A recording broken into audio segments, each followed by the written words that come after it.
اگلی غزل کا مطلع ملاحظہ فرمائیں۔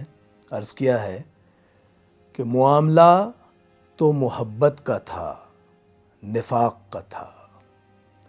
معاملہ تو محبت کا تھا، نفاق کا تھا، ہمارا رشتہ بھی ایران اور عراق کا تھا۔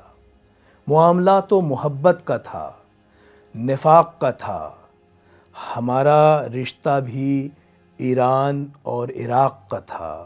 شعر ملاحظہ فرمائیں کہ حضور آپ تو بیکار ہو گئے برہم، حضور آپ تو بیکار ہو گئے برہم، جو قصہ میں نے سنایا ہے وہ فراق کا تھا۔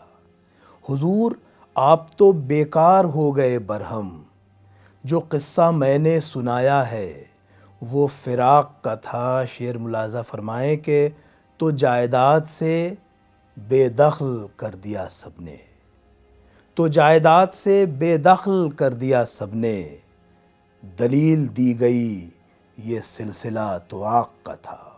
تو جائیداد سے بے دخل کر دیا سب نے، دلیل دی گئی یہ سلسلہ تو آق کا تھا، اور تمام لوگ ہی اب ہو گئے ہیں اہل حدیث، تمام لوگ ہی اب ہو گئے ہیں اہل حدیث، سبب کچھ اور نہ تھا، مسئلہ طلاق کا تھا۔ تمام لوگ ہی اب ہو گئے ہیں اہل حدیث، سبب کچھ اور نہ تھا، مسئلہ طلاق کا تھا۔ معاملہ تو محبت کا تھا، نفاق کا تھا، ہمارا رشتہ بھی ایران اور عراق کا تھا۔